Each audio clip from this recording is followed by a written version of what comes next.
कौन है? भगवती है, जिनको उमा के नाम से जानते हैं। भगवान को अहंकार, मन, चित्त, इंद्रिय, पंचभूत आदि भगवान को स्पर्श भी नहीं कर सकते। कहते हैं भगवान के से पढ़कर कौन है? भगवान शिव से पढ़कर कौन है? तो उपमन्यु जी कहते हैं भगवान से पढ़कर नहीं, भगवान के समान भी कोई नहीं है। उनसे पढ़ की बात मत करिए, भगवान के समान भी कोई नहीं मिल रहा है।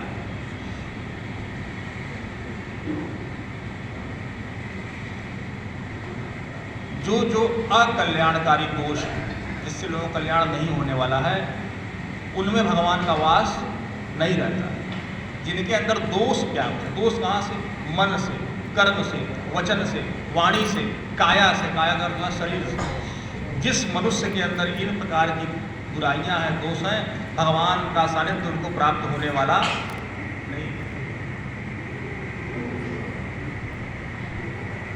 जिनके अंदर कल्याणकारी गुण है, कल्याणकारी गुण क्या होते हैं? जिसके अंदर तप है, दान है, धर्म है, पवित्रता है, उसके अंदर भगवान शिव की सदैव कृपा बनी रहती है। ऐसा उपमन्यु जी भगवान श्री कृष्ण से बता रहे हैं। यह संपूर्ण चराचर भगवान शिव के अधीन है, उन्हीं के स्वामित्व में हम लोग कार्य कर रहे हैं। उनकी सत्ता इस पूरे ब्रह्मांड में लागू है। जो ऐसा जानता है वह कभी मोह में पड़ने वाला, जो जान रहा है कि हम क्षण भर के लिए यहाँ आए हुए हैं, सारा ब्रह्मांड भगवान के अधीन है, जो ऐसा जानने वाला है वह मोह माया से रहित है, अर्थात मोह माया उसका कुछ बिगाड़ नहीं सकती।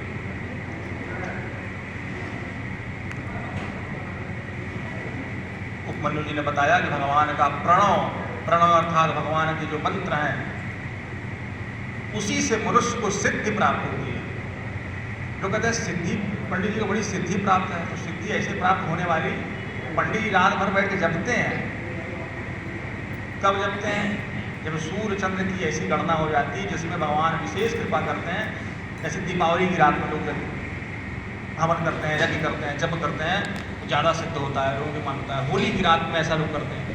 तो कुछ कुछ विशेष मुहूर्त पर किया गया जब आपको सिद्ध पुरुष बनाने वाला होता है, आपको सिद्धि प्रदान करने वाला होता है। उसी के सिद्धि के प्रयोग से मनुष्य या कोई जो साधक है वह समाज की सेवा करता है। जैसे आप लोग कहीं जाते होंगे किसी सिद्ध पुरुष के पास कुछ प्रश्न लेकर के, वह कैसे बताता है? उसने सिद्धि की हुई है। कब की हुई है? विशेष मुहूर्त में। किस प्रकार सिद्धि?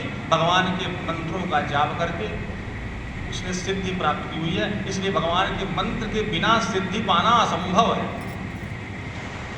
और भगवान का मंत्र बिना प्रणव के असंभव है। प्रणव समझते हैं आप? तो बताएं प्रणव के बारे में। कह रहे हैं इसमें कोई संशय नहीं है कि भगवान के प्रणव से ही संपूर्ण सिद्धियां मनुष्य को प्राप्त हो जाती हैं।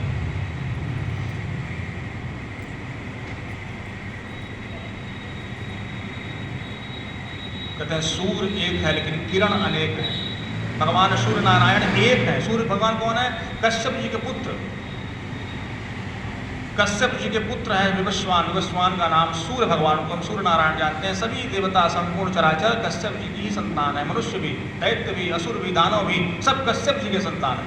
हमने वंशावली में आपको बताया। कहते हैं कि संसार में जब विद्या आई तो विद्या से इच्छा आई। जब हमारे अंदर विद्या रहेगी तो हम किसी चीज़ की इच्छा करेंगे। हमारे अंदर विद्या ही नहीं है, हम मूर्ख हैं, तो विद्या इच्छा क्या करेंगे? जब हमारे मन में विद्या का विकास हुआ तो हमारे मन में इच्छाएं जागृत होने लगी। फिर ज्ञान हुआ। बुद्धि और ज्ञान अलग अलग चीज़ है। ज्ञान वही है जो आपको सतमार्ग पर ले जाने वाला है। बुद्धि तो आपको बहुत चाहिए पुरुष, अर्थात बुद्धि तो है लेकिन गलत मार्ग वाला बुद्धि। बुद्धि और ज्ञान अलग अलग चीज़ है। बुद्धि से भगवान की प्राप्ति नहीं होती, ज्ञान से होती है।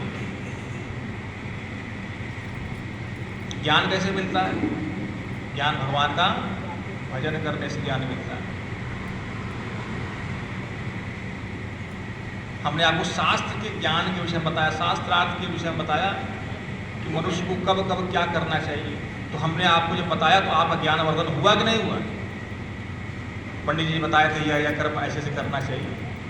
हमने बताया बहुत अधिक नहीं सोना चाहिए, बहुत अधिक नहीं खाना चाहिए, बहुत अधिक पढ़ना नहीं चाहिए, अध्ययन नहीं करना चाहिए। ये कहाँ से हमने सीखा? हमने शास्त्र से ये सीखा। और हमने आपको बताया और आपने उसकी वृद्धि की, आपने उसको स्वीकार किया।